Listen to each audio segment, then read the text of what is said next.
Hey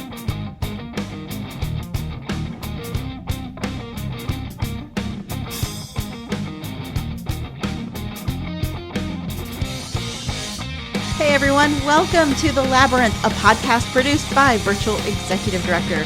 My name is Becky Brett and I'm your host. I'm an intuitive executive coach for artists, content creators, and entrepreneurs, and I can hardly wait to bring you this week's episode with author Wendelin Van Draanen. But first, I have to mention, have you ever thought of working with a coach? Because you can make a lot of progress in a short amount of time. With focused attention on what your goals are, I can support you working one-on-one using the mantra of the labyrinth, which is release, receive, return, to guide our sessions.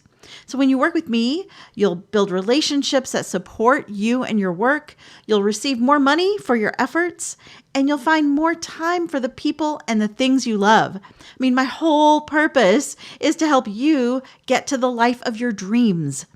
Now, so far, my most successful clients have come to me when they're building or birthing something new, or they're facing a major life change. They seek me out to help them shed old habits, beliefs, and thought patterns in order to fully launch themselves into their new life or project. If this sounds like you, fill out the application linked here in the show notes, and if I think we'll be a good fit, I'll contact you to schedule a quick call. And look, don't worry about the call. It's not a high-pressure sales situation because I'm the one interviewing you. Okay, Wendelin Van Draanen. You guys are never going to believe how I found her because I don't normally read a lot of YA books. And so when I relaunched the podcast in this new format, I literally Google searched artists who didn't start that way, or are unintentional artists, or accidental artists. And her name came up, and the more I read about her, the more I had to interview her. So Wendelin Van Draanen has written more than 30 novels for young readers and teens. She is the author of the 18-book Edgar-winning Sammy Keyes series, often called the New Nancy Drew, and she wrote Flipped, which was named a top 100 children's novel for the 21st century by School Library Journal, and Flipped became a Warner Brothers feature film directed by Rob Reiner. Her other standalone titles include Wild Bird, The Secret Life of Lincoln Jones, Runaway, Confessions of a Serial Kisser, Swear to Howdy, and The Running Dream, which was awarded American Library Association's Schneider Family Award for its expression of the disability experience. Van Draanen also, okay, that's her official bio, Wendelin, as I get to call her now, has also created 2 4-book series for younger readers. One is the Shredderman books, which feature a boy who deals with a bully. And that series received the Christopher Award for affirming the highest values of the human spirit and was made into a Nickelodeon movie. And she also wrote the related Gecko and Sticky books, which are full of alluring alliterations that make for rousing read-alouds and are perfect for reluctant readers. A classroom teacher for 15 years, Wendelin resides in California, where she can be spotted riding shopping carts across parking lots. She and her husband, Mark Parsons, have 2 sons and enjoy the 3 R's, reading, running, and rock and roll. Wendelin's newest book is called Hope in the Mail, and it is a mixture of memoir and how-to. So she writes about her own life, how she got started, kind of why she got started writing, and also how to be an author, and really like nitty gritty behind the scenes. I mean, down to information about publisher advances and the sort of double-edged sword that they are, and how long it takes to get a book published, how to have a relationship with your editor, and all kinds of really helpful behind-the-scenes tips. But that's enough intro. Let's get into the conversation with Wendelin Van Draanen. I'm finished with canceling art. We need art. We need creativity. We're going to pull out of this. So I'm I'm going to be doing my part to make sure it happens Well, one way or good. another. Because you're right, we do need art. I think it keeps us sane to Hmm. have some creative outlet. I mean, who did everyone turn to, right? Like we suddenly all started, watching people's at-home pop-up concerts, and it's like, Yeah, has your band, what is it, Risky Whip It or Whip yeah, It? yeah. So we did a lockdown live with the Uh-huh. three out of four members. The fourth one is locked down in Oregon, but the three of us are here at the house, and we have a music studio downstairs. So we did a lockdown live, and we posted.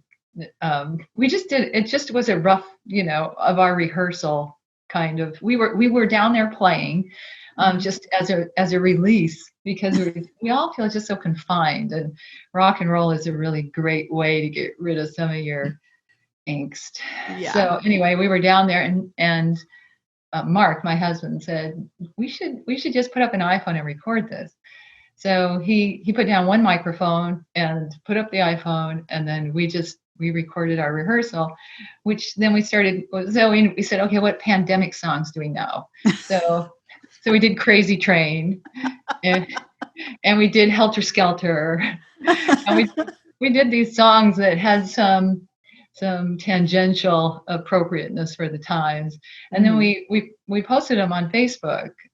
Every few days we'd put another. Here's Lockdown Live number 3, and people really enjoyed it. It was super fun, and I'm like, well, everybody needs that kind of release. Yeah, exactly. Barter Theater ended up doing their summer season at a drive-in that had fallen into disrepair, and so they're doing the drive-in thing, and like simulcasting up on the big screen, and people buy tickets like they would for the theater and drive their cars over there, and instead of applause, the actors get lights flashing and honking. Yeah. So this So just brings to mind, I wonder if these times are going to bring back the drive-in movie theater because people yeah. do miss their movies. And Hmm. we still have one locally here, one of the Mm. few remaining drive-ins. But I'm just thinking because the state of the movie business, I just wonder how it's going to impact things. But it's fun to go to the movies, and so maybe the drive-in, which you have your own confined Yeah, area. Maybe they'll come back. I hope so. I miss going to movies. And well, I miss Yeah, being around people, period. yeah. I know it does get to you. Yeah. It's really kind of interesting psychologically how isolation is just not a very good thing for the psyche or the soul. Mm-mm. No, definitely not. Have you found more? I guess we're just doing this. All right. Have you? Hey, what are we I've doing, I hit Becky? record. Let's just keep going. Have Okay. you have you found creativity in this time, or did you go through like a period of like ugh and like a lull?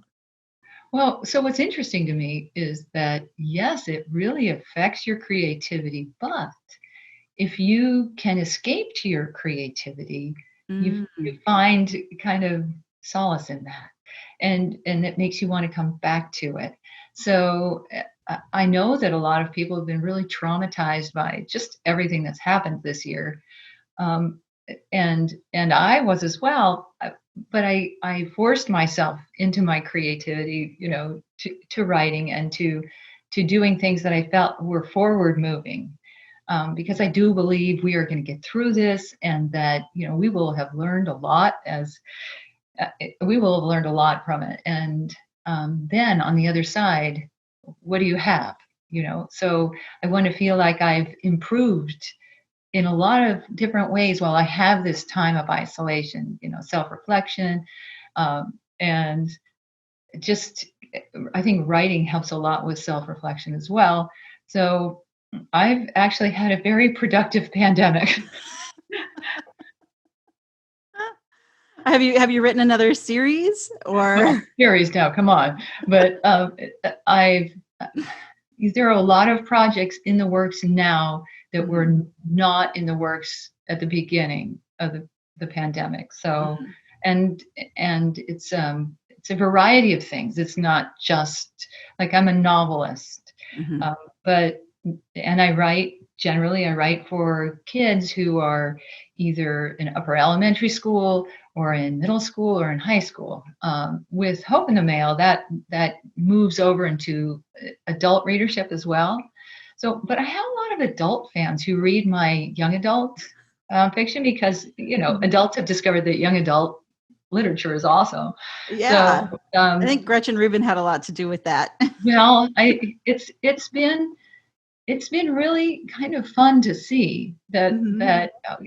a lot of adults have come back to reading because they've discovered a young adult author that they like, and then pretty soon they discover another one, and then there's just it's like there's no going back once they've discovered that, because young adult literature has really, I mean, it's amazing. There's such good stuff out there.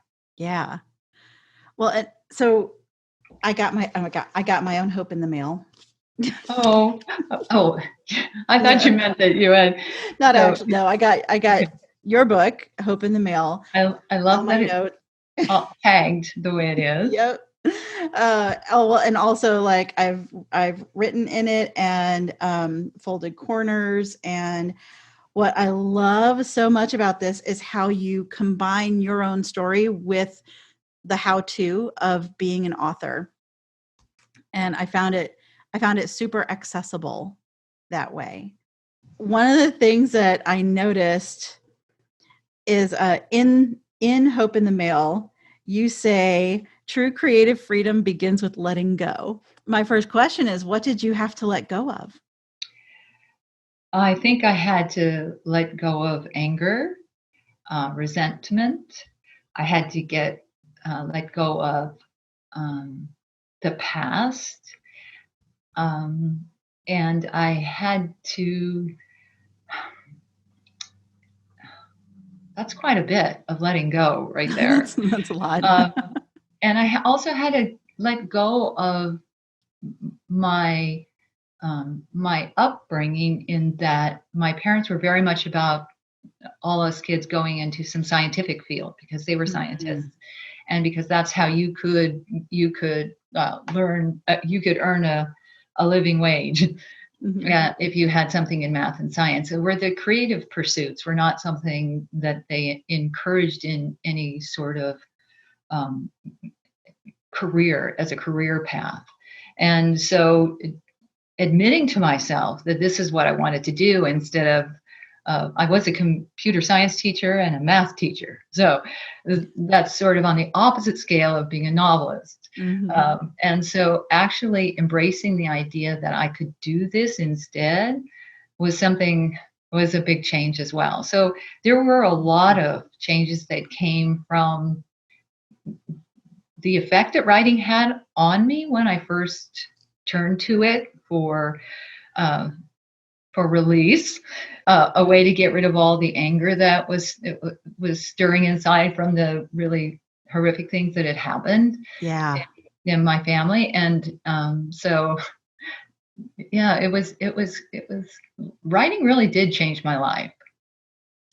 It seems like it was like that was the release, actually, was the act of writing, releasing you from what had happened. I'm going to encourage everyone to pick up Hope in the Mail, to find out more about Wendelin's early years and the sort of drama we're talking about. But like, you would not, I wonder if you would have been able to release all of that without writing. No, I'm sure I wouldn't have. And I think a lot of people turn to different ways to kind of mask what they're feeling, or change what they're feeling, or hide from what they're feeling. And for me, the writing helped it come out. But then I write fiction primarily. Hope in the Mail is nonfiction, but everything up till then was fiction. And I became a fiction writer because I discovered that I could take the events of my real life and change them slightly, and then totally get back at the bad guys. And it was just so satisfying. I was just like, oh, it was a wonderful, like, fantasy, really is all it was a fantasy that was getting back at these horrible people. Mhm. But then that became like, oh, this is so much fun to beat up bad guys. I think I'll keep doing it. Right. And then you get your main character, and in Hope in the Mail you talk about how you have to throw rocks at your main character. Yeah. So do you feel like you beat up Sammy Keyes? Well, so having attended what I call the school of hard knocks of writing, in that I had a scientific background, I was fully on a different path career wise. I didn't know what I was doing, and I had two little kids, so I didn't really have all the luxury of being able to attend conferences and the things that writers really like to do, get together, have their writers groups, and I didn't have any of those things. I didn't know anything about writing, and so the whole like getting into it in the first place was just different. It was just something that I tried, and then Mm. and I have totally lost the thread of your question. What was Oh, your well, question? we were talking about how fun it is to how revenge is fun and beating people up, the beating up the bad guys is fun, and then I sort of segued that Oh, to how you talk about your main character. You need to put him up right. in a tree and start throwing rocks at him so that So you've got. when you have your when you first start writing and you create a character, there's probably a lot of you in that main character, that protagonist, and so it's very difficult to have them doing things that aren't good. You want and putting them in horrible, uncomfortable situations because you feel yourself in that situation, and so you kind of shy from it. Mhm. So it took a while for me to realize that no, I totally need to make my main character's life kind of miserable so that there is change, and that there is, because when we read a book about someone whose life is perfect, it's just boring. So Mhm. so we make our protagonists kind of have struggles, and so that by the end of the story you feel good for the main character, that they've accomplished what they set out to and that they're in a better place. It's almost like you had to release your own ego around your main character and let Oh, her be her. right. Which is, and since you've read Hope in the Mail, you know that it's a very strange thing to have your characters begin as an extension of you, or someone that you knew, or someone that, I don't know, even that you've read about, and then they just become themselves. They turn into their, no matter what you do, they're going to turn into their own entity, and Yeah. it's such a strange thing. It's like when their heart starts beating on their own, and it makes yours race because of the things they're doing. Mhm. I love the descriptions of your process when a character or a plot point, or you finally hear their voice in your head and they take over. Yeah. Can you talk about like one of those moments? Oh, well, so I've written this mystery series for, it's like Nancy Drew for our generation, and it's for kids who are in middle school. Really, that's where the target, that's where it sits the best, upper elementary school and middle school. And when I was writing the first book, there are 18 books in this series now. So when I was writing the first one, Sammy, she lives illegally with her grandmother in a seniors only apartment building. So that's bad enough because it's, she's a middle schooler and it's full of old people, but she's not allowed to live there because it's government subsidized. And if they find out she's actually living there, her grandmother, who she's staying with, is going to get kicked out of the building, and that would not be good. So she has to sneak up and down the fire escape to come in and out of the building in the morning and then after school. And there's all this like stress in her life. So that seemed like plenty to me. Okay. She sneaks down the hallway. She has to sleep on her grandmother's couch. Nobody can know she's living there. There's got to be no evidence that she exists in this building. But her grandmother lets her look through binoculars. So she's looking out, she's given us the landscape. She's looking out down the busy street and the various things that she sees. And and she looks across the way at the Heavenly Hotel, and she sees inside the window of the Heavenly Hotel that there is this guy wearing black gloves, and he's digging through a lady's purse. So she knows that this is a burglary. And when I first wrote it, I had a different response from her. And I was really super excited about this character and kind of the whole setup and everything. And I had my husband read this very first chapter, the very first book. And he gets to the end and he says, oh, it's good. And I'm like, because good is terrible. Oh. Good is like, why don't you just tear it up and throw it on the floor? I know. Oh, woe is me. It's good. And then he confessed. I said, what? He confessed, and he said, well, I thought she was going to wave at the guy. And I'm like, that is so insane. She would not wave at the guy. And then I realized, no, that is so brilliant. And that was kind of a turning point to me where I could release Sammy to be this very spontaneous and irreverent girl. And yes, Sammy would wave. So the whole thing of her waving at inappropriate times became a thing throughout the entire series. So yeah, that was a good example of me learning that lesson. Like, oh no, I couldn't possibly have her do that. Right. And then realizing that is the perfect thing to have her do. Yeah. Not only can you, but she has to. Yeah. She just has to. I think when we start to release the things that aren't working for us, or that those sort of expectations that are not ours, like it's someone else's voice telling us these things, that makes room to receive those serendipitous moments like, oh, of course she's got to wave. Of course it has to happen. You're right. There has to be a change in your thinking. There has to be an openness. There has to be a receptiveness. Because if there's not, then you're boxed into what you think and already know, as opposed to being open to ideas that are new. How did you, after 18 books with Sammy, how did you let her go? Yeah. Well, I cried a lot because, when you've been with a character, and it's so, when you've been with a character that many years and you've basically grown up with her, and then realizing that it's time to say goodbye because you've reached your goal. She has survived middle school. That was the goal. Because for me, that was questionable in my real life. I hated middle school so much. There were bullies and it was torture.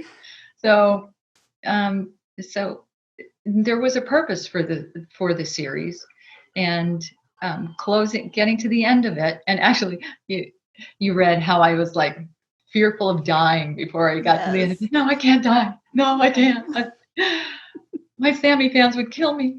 So getting to that last book and that last line was such an emotional thing. I mean, I just cried my eyes out. But I felt like I had left her in a really good place.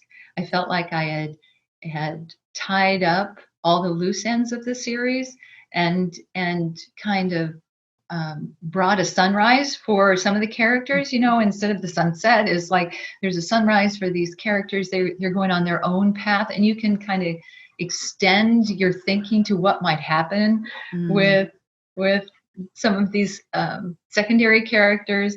Like I love, and there's this wannabe superhero in town. His name is Justice Jack, and he's such a wild character. I love him so much. And there's also a fortune teller named Madame Nashira. So, like Madame Nashira appears in the first Sammy Keyes book, in Sammy Keyes and the Hotel Thief. Hers is the hotel room that's being robbed. So Sammy meets her against the grandmother's wishes because she's not supposed to go to any hotel called the Heavenly Hotel, right? She's a middle schooler. You do not go there. But of course, Sammy goes. And she meets Madame Nashira in that book. And then, like book number 15, we meet Justice Jack, and he comes into town and he tries to save the town, and he wants Sammy to be his sidekick, right? So there's this funny thing going on with Justice Jack, and in the last book, Justice Jack rides up to in a scene. He rides up and Madame Monsieur is on the back of his motorcycle. So these two characters that found each other in support of Sammy Keyes. So the last book is all in support of trying to figure out who has done this awful thing to Sammy Keyes. And all the characters from all the books come back. And so we have these new paths for characters that we've never seen together before. So I felt like it was really fun to imagine the futures for the sub characters and to know that Sammy was going to be okay. Yeah. I think that's the goal of wrapping up any series, books or television, is to just know that your favorite characters are going to be okay. Yeah. Which is what made Seinfeld endings so unsatisfying. Yeah. Oh, yeah. I know, I have sympathy for anyone who's finishing a long series because it is a really difficult task. You want, take your swan dive off the page. You want it to be beautiful and you want it to be satisfying, but it's a really hard thing to accomplish. I thought about the last line for the last Sammy Keyes book for years. I knew what it was for years. And getting to that, I could not die before I got to that last sentence. So when I finally did, that's why I bawled my eyes out. When I finally did get there, it's like, oh, I'm still alive and I am crying. Yeah, that fear of death is very, I have this thing where like I have trouble being a finisher. Because, they say when someone dies, like, quote, before their time, people say, well, or when they die of old age, it's like, oh, well, they're finished, and I don't ever want to be finished. No. Like, I don't want to be finished. So. But that doesn't mean your projects can't be finished, Yeah. So, so in Hope in the Mail, there's this whole thing about becoming a finisher. And exactly. Because I think a lot of people that take on writing, they will start with that glorious, race through chapter 1 and 2 and 3, and then they got to catch their breath, and pretty soon they're slowing down. And it's like, how do you keep that momentum going? How do you learn to be a finisher? So we don't want to get to the end, the finish line of life. We want to push that off as long as we can. Yeah. But as far as projects, I do think there's something very beneficial about finishing, even if it's never going to go anywhere. Just the act of finishing will help you finish something that will go somewhere. Yeah. Well, how do you? You have such your upbringing was all about like grit, determination, figuring things out, getting things done. And how do you teach someone without that kind of upbringing to be a finisher? If you get the positive reinforcement from having finished something, that will lend itself to taking on something else and finishing it too. And it'll also make you think, do I really want to start this if I'm not willing to finish it? So I think it's like any habit. My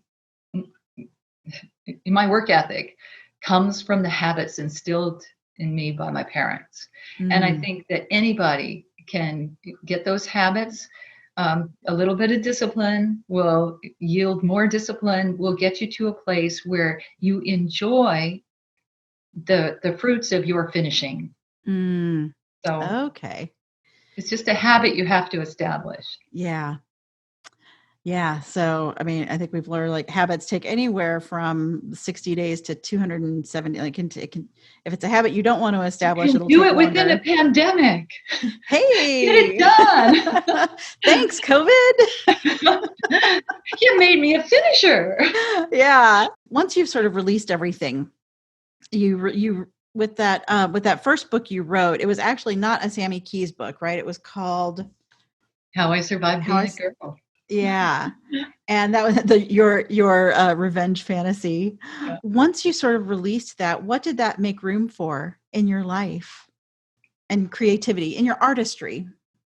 Well, so the process of writing How I Survived Being a Girl, that was, so I wrote that after I had written some very bad novels before then. So I was on this writing, I had just become obsessed with writing at that point. So this was 10 years into rejection and writing and revision and just So when that book came out, I was already totally, addicted to writing. Um, the the success of it let me believe that I could do this as a career, which was a change in mindset. Because up until then, it was this thing that I did in the wee hours of the morning before my little kids woke up, and before I took them to daycare, and before I went to be a school teacher. And so it was this thing that I squeezed into my life. And then the thought of that it might actually blossom into something more than that was a change in thinking. So you were able to, I mean, really receive a whole new career path from it. Right. So I did Wow. both for 5 years. I did both, but my publisher, had conferences they wanted me to go to, and breakfasts in Birmingham that I had. Yes, I love that story so much. Oh my goodness, what a story. All those things and I mean, with two little kids and a full-time job, and something had to give. I was an insane woman, but I still was trying to do everything. Yes. Okay. For the breakfast in Birmingham story, check out Wendelin's book. Well, check out Hope in the Mail, obviously, but it's it comes to fruition in the book Swear to Howdy. Yeah. I moved to the South from Chicago, and reading all the phrases that you picked up in Birmingham. Yeah. I'm like, yep, that sounds exactly like everyone I work with right now. Oh, that's awesome to hear. Yeah. That was such a departure for me. And it's amazing. So I talk about the seeds and having seeds planted in your brain and not really knowing that they're there even. And then they will spring forth. You have this little thing, and like if you water it and you think about it, if you think about it and you nurture it, it's going to turn into something really, really good. So that whole episode of going to Birmingham for breakfast blossomed into this book, Swear to Howdy, which I don't know. It's just life is it's a fascinating thing. Is that your yourself only sort open, of right? Yeah, exactly. And I think also releasing the outcome of something, because you just don't know where it's going to lead. And I think when we try to control the outcome, we block this outrageous abundance that's trying to get to us. And That's true. I'm glad you didn't block that. Is that your only sort of Southern book? Well, The Secret Life of Lincoln Jones. The protagonist in that is a boy who escapes a bad situation with his mother, and they're from the South, and they come to California. But he has he has a different upbringing than the kids in school. Speaking of escaping a bad situation, how you talk in Hope in the Mail about using the crappy things that happen to us as fuel for writing. How, in particular, you talk about the dark era, and I think we all have our own dark eras. How did you? Oh, because you talk about carrying resentment. So how did you let go of resentment towards those people who were absent? That's what I want to ask about, is that you talk about that people just would just disappeared from your life and didn't check in, didn't reach out. How do you get past that, something like that? So, and to me, it's this whole process is so interesting, because as you're writing a character, so in the fourth Sammy Keyes book, Sammy Keyes and the Runaway Elf, she has revelations about several things, and one of them is the need to forgive people. And so there's this neighbor that lives across the hallway from her grandmother, and the neighbor is very intent on busting Sammy for living there. She's sure she lives there. She's not just visiting her grandmother. She's sure she lives there. And so she's one of these nosy old women that like checks out peeks out the doorway all the time. And so Sammy needs to avoid her at all costs, and she causes a lot of trouble. But then her name is Mrs. Graybill, and Mrs. Graybill winds up having to go. She falls. She winds up having to go to assisted care. She's in bad shape, and she keeps calling for Sammy. She wants to see Sammy, and so finally Sammy goes to visit this woman who's made her life miserable, and she discovers that the woman, the reason that she's this crabby old resentful bat is because something had happened in her youth, and she had resentments toward somebody in her youth, and she carried that with her entire life. And it was a family member, so she carried it with her entire life. It ruined her life. And so Sammy realized, she has this epiphany that she needs to forgive her mother, because her mother's abandoned her, basically. She's living with her grandmother because her mother's got better things to do. Mm-hmm. So she realizes she needs to forgive her mother, or she's going to wind up like Mrs. Graybill. Because resentment and things that we harbor inside us, I say you put them, you bury them, they're gonna rot. And it's really true. We need to release them. We need to find ways to get them out of our heart, to realize that everybody makes mistakes in lives. Other people have made mistakes in our lives, and we have made mistakes in other people's lives.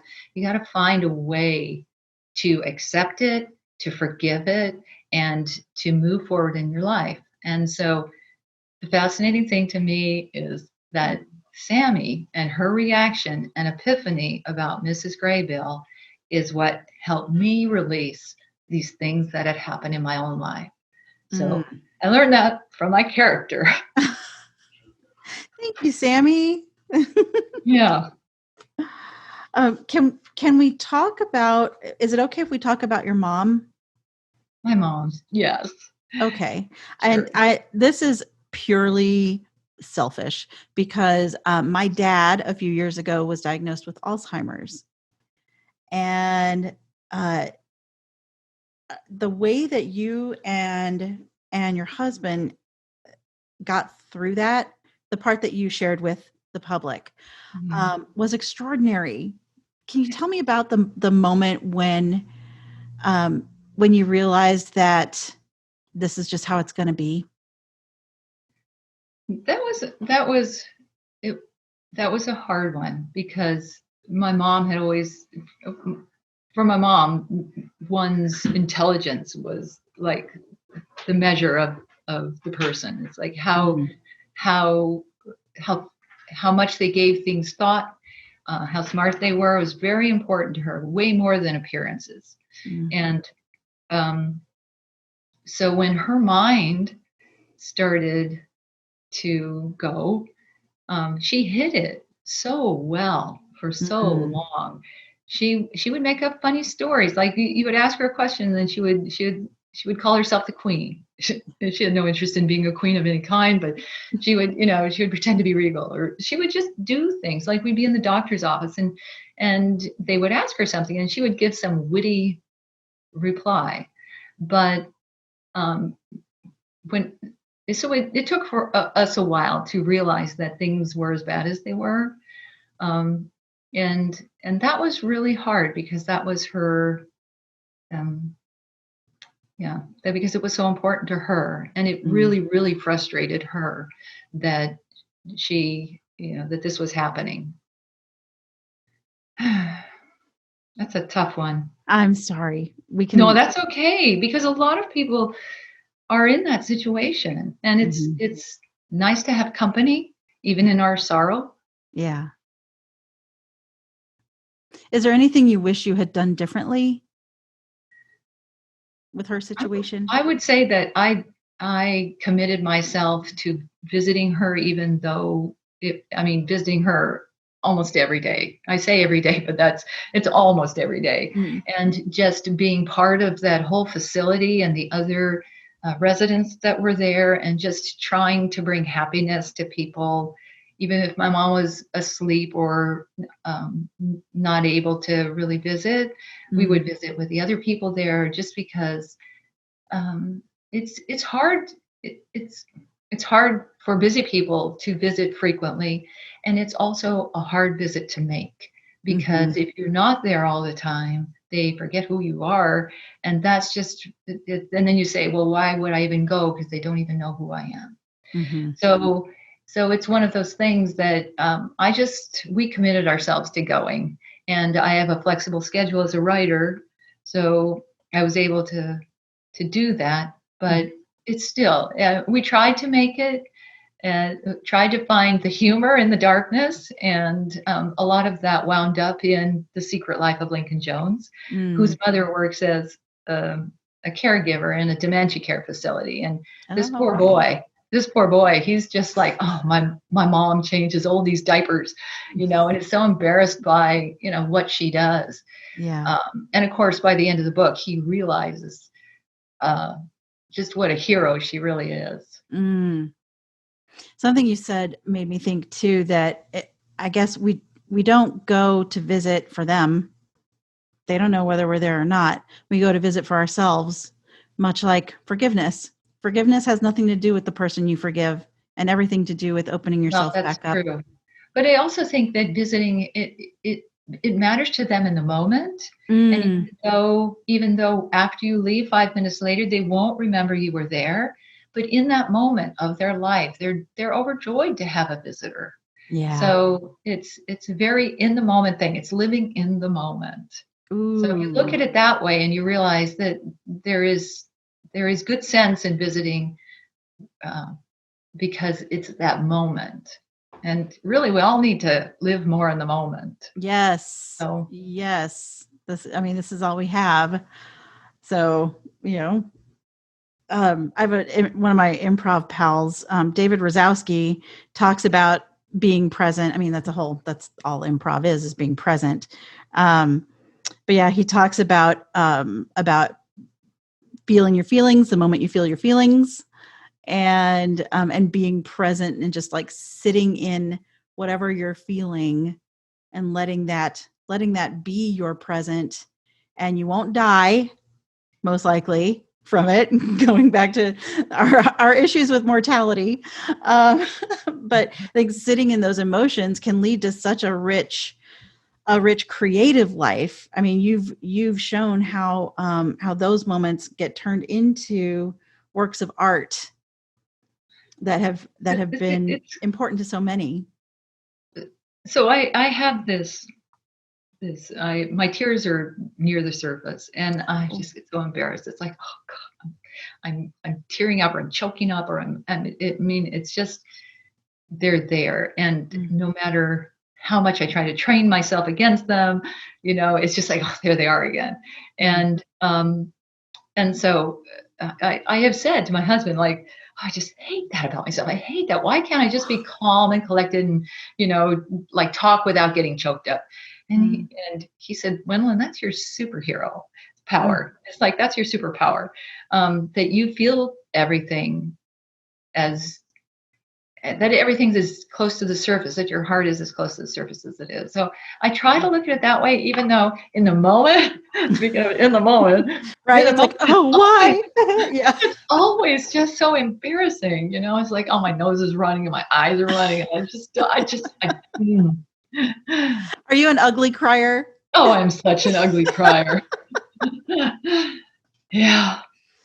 Oh God. I mean, your description of when you did finally, type Sammy's the last line of the series. Oh gosh, my heart just went out. I mean, I think we've all had that like heaving, sobbing, can't breathe, kind of like collapsing Yeah. moment. Oh my goodness. And Well, some people might say, she's just fictional. She's just made up. I mean, how could she possibly affect you that way? But that's not how it works. Not when you no. create a character and you've lived with her for, 18 books in as many years. Yeah, that's not art, that's manufacturing. Well, I don't, You know, I don't know. if you're not moved by your creation, I think you're not really creating art. Or maybe you're not invested in it enough. Yeah. Yeah. Yeah. That's Which probably a is nicer way to put probably it. why artistic people are known to be sensitive people. Mm-hmm. Because when we expose our sensitivity to things, or our vulnerability, other people can feel us, and they have similar things in their lives. They connect with you, and they. I know when I see it, somebody who's emotional, who's talking about something that means a lot to them, Mm-hmm. I feel it too. We have a lot of shared experiences as humans, and it's just nice to feel we have company. Yes. In happiness and sorrow. Yeah. Yeah. Well, let's talk about the part of a labyrinth journey where you return. So you walk in, you receive whatever you receive in the middle, and then you get to integrate it back into your life. Tell me about your life now as an author. I would never have guessed that my life would be this awesome.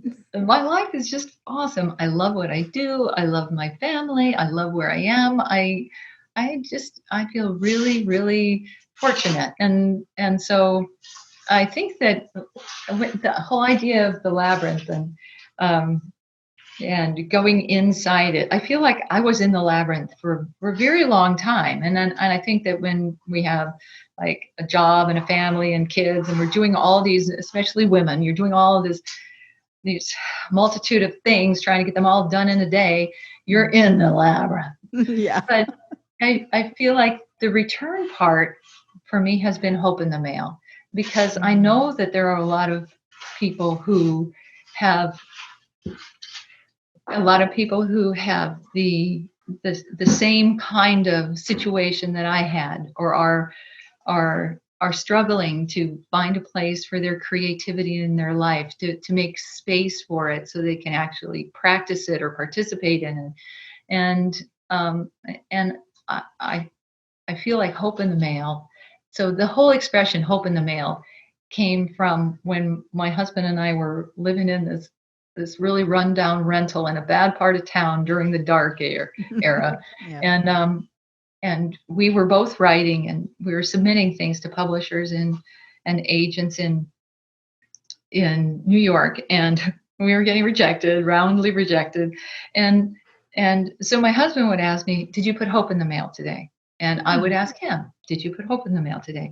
And what that meant was, did you do something that created possibility? So putting hope in the mail, I mean, there's the physical mail, right? But submitting a manuscript. But that's not really what that means. What it means is that you've put something out there. You've sent an email. You've done something that might return to you, something that could move you forward toward your dream. So the whole idea of the concept of taking those little steps and doing them consistently, and not being discouraged by rejection, and not being discouraged just by life. That whole idea, I felt, was valuable for people who are struggling on their creative path. And Mm. so hope in the mail is kind of my return.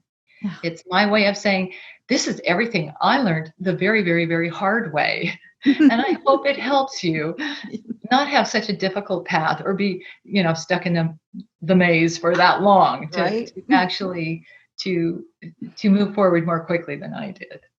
You are such a hard worker. Like that has been a hallmark of your existence. What role does like ease and flow have in your life? Not much. Not much. I'm I'm not a very good relaxer. I went to a spa once with my friend, and I'm like, "Oh, get me out of here." It's like all this pampering. I don't know what to do with myself. Leave me alone. I'm just not. And I think I am just happiest when I'm productive. And Mm, maybe that's that whole thing about when my mind is occupied with something, then mm. I'm not thinking about death. Yeah. you know, I'm doing something that's Yeah. forward facing. And I Yes. think that it's very Yeah. important to have things that you're looking forward to. And sometimes you need to generate those yourself. You can't just wait around for people to, invite you to things to look forward to. It's like, Yeah. what is it that makes you happy in life? And that may be, I spent some time practicing the guitar, or that may be I practiced a language I've always wanted to learn. And those are productive things, but those are not relaxing things. So I don't do well with relaxation. We live right by the beach, and I'll run, because Yeah. that's good for my heart. But I'm not just going to go there and lay out. Yeah. Yeah. Well, what are you looking forward to right now? So much. Life is really good. I've just signed my first picture book contract, so I'm Cool. going to have there are two books that I've written that are going to be made into picture books, and I've never done picture books before. My book Flipped is going to be turned into a graphic novel, and I have a young adult book that's going to come out, and it's called Millions of Peaches, and it's about growing up in post-World War II, the Valley of California on a peach farm. So it's my first historical fiction, but it's actually about the patriarchy and girls standing up for themselves. Ooh, nice. So on a peach farm. Love it. So I have a lot of things in the works. Tomorrow, I'm hosting a meeting with the 4 primary teen actors from the Flipped movie. We're having a reunion. It's been 10 years since the movie came out, but it continues to show for the first time in different markets around the world. And so anyway, the 4 of us are going to get together, and I'm going to interview them about what it was like to be selected to do a Rob Reiner film at such a young age, and what their lives have been like since, and that sort of thing. So how exciting. Where will that be available afterwards? Yeah, so we're not going to do a live stream. We're just going to record it, and then I'll put it on my YouTube channel, and they'll share it any way they want. Great. I will link your YouTube channel in the show notes. This episode will come out Monday, Monday, the whatever day that is, 24th. Okay, you're quick. I mean, yeah, I mean, like, I don't have a festival to produce right now, so. But hey, you sound like you're a person who likes to work hard, and I do. I think that's why you resonated so strongly. I resonated very strongly with you because I am my life is fully integrated. Like work and play are the same thing to me. Okay. And so why would I not work all the time? Like that feels fun to me. Okay, so that is a much more elegant answer than the one I gave about not laying out on the beach, but that is exactly right. And I early on in our togetherness, my husband and I decided that the perfect life would be one where it was like you were always on a working vacation. Like you were doing the things for your work that you might choose to do for your vacation. So it sounds like you do the same thing. Oh yeah. Yeah, definitely. So that to me, just tangent for a sec, that to me was, I always sort of had an inkling, and it was crystallized for me on 9/11 when I realized, if I could die because I'm at work, then my work death again. I know. We're a lot more fun than this is coming off. But but like if I could die just because I was at work, then I better freaking love my work. Yeah. So did you change then? Did you change your life after that? I did. So the work I was doing was great. It's just the person I was doing it for, and I've talked about her before on my podcast, but the person I was working for was a not a great situation. It was abusive. And while I loved the work I was doing, it was an abusive situation. It was not good for me health-wise. And so that 9/11, it was 9 months later, I gave notice. I was able to give notice and go out and do my own thing. Okay. So, I mean, it took a minute. Yeah. And here I am living the dream. I mean, so to speak. Working your vacation. Yes. Yeah, yeah, yeah. And I think we all have, you don't need a world event for it to No. have that big of an No, but you impact need the on time you. to think about it and really assess what's important to you and where you want to spend the hours that you have in life. Like, Yeah, and I think sometimes just the momentum of life prevents us from doing that. yeah. So I'm going to make a recommendation to everybody. Find a labyrinth, step into it. It may take 5 minutes, it may take 15. You can take as long as you want in it. What I love about it is there are no wrong turns, and it does give you that moment, that gift of pause, and all you have to do is keep walking. Nice. Yeah. Okay. I don't want to lose the tiny thread about Flipped being turned into a graphic novel. Okay. So is there going to be any additional anything added to the ending? Oh, that's so funny that you are asking me this. Do you know how many times I've asked? No, there's. I do. I would say no. So one of the Okay. questions. So we put out on social media to fans of Flip. You have questions that you want me to ask these actors tomorrow? And oh my gosh, it's just that question just on and on. Will there be a sequel? All that. And I explained in the anniversary edition of Flip my feelings about a sequel, the importance of when to, when not to. I answered a lot of questions in the book, but that doesn't mean that I don't still continue to get them on my website and on social media, and I'm sure tomorrow. Yeah. And you then asked it today. I did. I know. I so couldn't help funny. it. I was like, Yeah. am I going to ask that? And then, the opportunity opened up and I just had to. So one other thing, because you mentioned that you're doing two picture books and this graphic novel. And one of the things you mentioned in Hope in the Mail is that you as the writer are not allowed to send little sketches to illustrators. How is this going to be for you? Is this going to be stressful, or is it more like a happy surprise? It's Yeah. going to be really good. It's to me, it's a different thing than a novel. It's got more fun attached to it. And these are STEM-based books for young kids. So, but they're funny, and I get to talk about different illustrator choices. Like my editor will say, here's some people we're thinking about. Which ones are your favorites? And then they'll talk in house. And so I get a little bit, I can steer the boat a little bit. Okay. And then I can give comments to my editor. And so I'm perfectly okay. I'm happy with the setup the way it is. But I know that it's a big shock to a lot of people who discover that the picture book illustrator and author they try to keep them apart.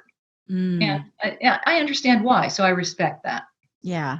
You definitely don't want your illustrator saying, do you really want to keep using an Oxford comma? No, you don't. It goes two ways. Right. Oh, Wendelin, thank you so much for your time. This was super fun. Oh, I really appreciate it. It was such a treat, like just coming upon you. And then I was like, oh my gosh, she is someone I need to talk to. I just need to talk to her. And to me, it's fascinating the way that you found me. So I know, right? You just went in, didn't you? And there you go. You were. Yeah. So I'm glad you did. This was super fun. And thank you. And congratulations on your new enterprise. Oh, well, thank you. Yeah. I appreciate that. And I can't wait to see the video from tomorrow's reunion. All right. Thank you. Thank you again, Wendelin. It was such a treat getting to talk with you. And look, guys, if you're not living your life like it's a working vacation, what are you even doing? What are you doing? You can have the creative, artistic life of your dreams. She is living proof that you can make it happen. Now, if you liked this week's podcast, you know what to do. Subscribe, share it with a friend, and leave a review so more people can find us and join us here. Remember, you can lose yourself in a maze, but you can find yourself in a labyrinth.